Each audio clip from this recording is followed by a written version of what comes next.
प्रथम लागू दो चरण को, धनी ना छुड़ाओ छिन, लाक तले लाल एड़िया, मेरे जीव को यही जीवन। इन पाँव तले पड़ी रहूं, धनी नजर खोलो बातन, पलना वालों निरखूं नेत्रे, मेरे जीव के ये जीवन। अर्श तुम्हारा मेरा दिल है, तुम आए करो आराम, सेज बिछाई रुच रुच के, धनी यही तुम्हारा विश्राम, धनी यही तुम्हारा विश्राम। बंदो सतगुरु चरण को, करूं सो प्रेम प्रणाम, अशुभारना मंगल करना, श्रीदेव चंद्र जीना, श्री प्राणनाथ निज मूलपति, श्री मेराज सुनाम, तेज कुरी श्यामा युगल को, पल पल करूं प्रणाम, पल पल करूं प्रणाम। बोलो श्री कृष्ण कन्हैया लाल की जय, सतगुरु महाराज की जय, श्री प्राणनाथ प्यारे की जय। परात्पर पूर्ण ब्रह्मा परमात्मा श्री राजी महाराज, श्री श्यामा जी महारानी, सत्संग में उपस्थित धर्म प्राण पूर्ण ब्रह्मा परमात्मा का लाड़िला आप सब सुंदर साथ जी। तो श्री राजी महाराज की असीम कृपा से हम श्री कीर्तन ग्रंथ के चतुर्थ प्रकरण में चर्चा सुन रहे थे। तो चतुर्थ प्रकरण में 7वां चौपाई तक हम लोग ने चर्चा सुन लिया है और आज हम 8वां चौपाई से सुनेंगे। तो महामती स्वामी प्राणनाथ जी 8वां चौपाई में कहते हैं, जो न कछु गाम नाम न ठाम, सो सत साई निराकार, भ्रम को पिंड असत जो आपे, सो आप होता आकार। तो महामती स्वामी प्राणनाथ जी कहते हैं, अज्ञानी जन सत्य परमात्मा को निराकार कहते हैं, जिनका न कोई गाम नाम तथा ठिकाना ही है ही।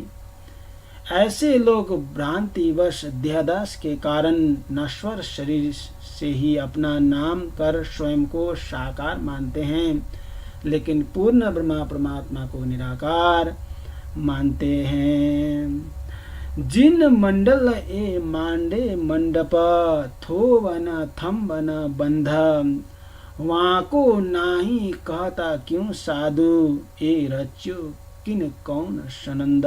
तो स्वामी जी कहते हैं, पूर्ण ब्रह्मा परमात्मा निराकार है, ऐसे आप कैसे कह सकते हैं। जिन्होंने पूरा ब्रह्मांड बनाया है, ऐसे करोड़ों ब्रह्मांड का निर्माता पूर्ण ब्रह्मा परमात्मा को आप निराकार कैसे कह सकते हैं, जिसका आकार ही न हो। तो जिसका आकार ही न हो, ऐसा निराकार कैसे आकार को जन्म देता है, कैसे आकार वाली वस्तु बना सकता है। तो स्वामी जी कहते हैं, जिनने इस खेल का मंडल बनाया है, उसने इसके लिए कोई आधार स्तंभ या बंधन भी नहीं रखा। हे साधुजन, ऐसे सर्जनहार परमात्मा को तुम नहीं निराकार क्यों कहते हो? यदि परमात्मा निराकार होता तो इस संसार रूपी मंडप को किसने और किस लिए बनाया? तो स्वामी जी इस तरह से कहते हैं, जिन साहर खनाए पहाड़ चुनाए, रवि शशि नक्षत्र फिराए, फिरता ऐनिस रंग रूत फिरती, ऐसे अनेक विराट बनाए। स्वामी जी कहते हैं, जिन परमात्मा ने गहरे सागरों को खुदाया, ऊंचे ऊंचे पर्वतों का निर्माण किया और सूर्य चंद्र तथा नक्षत्रों का नियमित रूप से परिभ्रमित किया, जिनके संकेत मात्र से ऋतुएं अपना रंग बदलती रहती है, उस परमात्मा ने ऐसे अनेक ब्रह्मांडों का रचना की है, जिनकी संकल्प मात्र से सारा निर्माण हो जाते हैं। जिन खिन में तत्व पांच समारे, नाश करे खिन माहे, ए कहाँ से उपाय कहाँ ले समाए, ए विचार क्यों नाही। स्वामी जी कहते हैं, जो क्षण मात्र में पांच तत्वों को एकत्रित कर सृष्टि की रचना करते हैं और क्षण मात्र में ही उसका नाश भी कर देते हैं, वे परमात्मा सृष्टि के समय इस पांचों तत्वों को कहाँ से उत्पन्न करते हैं और महाप्रलय के समय सबको कहाँ समाहित कर लेते हैं, इस पर विचार क्यों नहीं करते हो? सतगुरु साधु आंको कहिए, जो अगम की देवे गम, हद बेहद सब समझावे, भाने मन को भ्रम। स्वामी जी कहते हैं, ये सारी जानकारी लेनी हो तो आप सदगुरु के शरण में जाओ। यदि सदगुरु के शरण में आप जाओगे तब सारे शंकाएं दूर हो जाएंगे। परमात्मा साकार है कि निराकार है, वो सदगुरु ही बता पाएंगे। सदगुरु ही बता देंगे कि परमात्मा का स्वरूप क्या है। हे साधुजन, वास्तव में सदगुरु वही कहलाते हैं जो अगम्य परमात्मा का वास्तविक परिचय करा दे तथा हद यानी कि सीमित क्षर ब्रह्मांड और बेहद એટલે असीम अविनाशी भूमिका संपूर्ण ज्ञान कराकर मन में सभी शंकाओं को मिटा दे। ऐसे सदगुरु के शरण में जाओगे तब आपको संपूर्ण शंकाएं दूर हो जाएंगे। महामत कहे गुरु सोही कीजिए, जो अलख की देवे लख, इन उल्टी से उल्टाए कि पिया प्रेमी करे सन्मुख।